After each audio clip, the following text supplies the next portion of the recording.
அஸ்ஸலாமு அலைக்கும் வரஹ்மத்துல்லாஹி வபரகாத்துஹு. உங்கள் அனைவரின் மீதும் ஏக இறைவனின் சாந்தியும் சமாதானமும் உண்டாகட்டுமாக. சிந்தனைக்கு சில மணித்துளிகள். இப்பொழுதும் கூட ஒரு உயர்தர சிகிச்சை அளிக்கக்கூடிய மருத்துவமனை பல்கி பெருகிவிட்டாலும் கூட நாம் எல்லோரும் குறிப்பிடக்கூடிய ஒரு மருத்துவமனையின் பெயர் அப்போலோ. அங்கே தங்கி சிகிச்சை பெறுவது இதெல்லாம் இன்றளவுக்கும் கூட பெருமையாக பேசப்பட்டு வருவதை நாம் அறிவோம். நான் வேறொரு கண்ணோட்டத்திலே இதை நான் பார்க்கிறேன். இஸ்லாத்தை பொறுத்த வரைக்கும்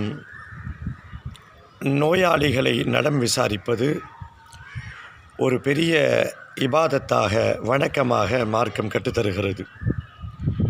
யாராவது நோய்வாய்ப்பட்டுட்டாங்கன்னா அவர்களை போய் நோய் விசாரிப்பது இறைவனிடத்தில் பெரிய அந்தஸ்தை பெற்றுத்தரக்கூடியது என்று மார்க்கம் சொல்லுகிறது.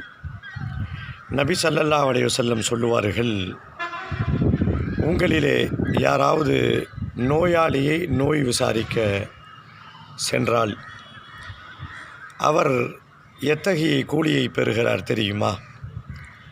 அவர் சொர்க்கத்தினுடைய பூந்தோட்டத்திலே பறிக்கப்பட்ட பழங்களில் நடந்து செல்கிறார். அதாவது சொர்க்க பூந்தோட்டத்தில் அவர் நடந்து போகிறார். இந்த அந்தஸ்தை நோய் நலம் விசாரிப்பவர்கள் பெற்றுக்கொள்கிறார்கள்.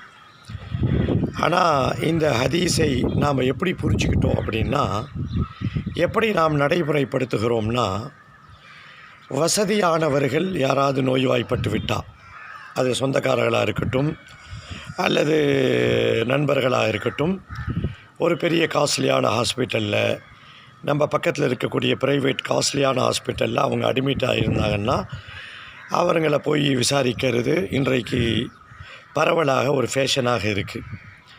அதே நேரத்தில் கவர்மெண்ட் ஆஸ்பத்திரியில், கேட்பார் இல்லாத மருத்துவமனையில் சாதாரண ஏழையாக இருக்கக்கூடிய நம் உறவுகள் நோய்வாய்ப்பட்டு திரும்பி வந்தால் அல்லது ஹாஸ்பிட்டலில் போய் விசாரிக்கக்கூடிய பழக்கம் நம்மிடத்திலே குறைந்து போயிருக்கிறது.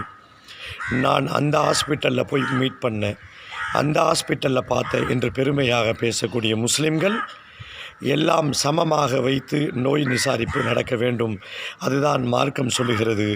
இறைவன் அதைத்தான் விரும்புகிறான் என்பதை புரிந்து கொள்வோம்.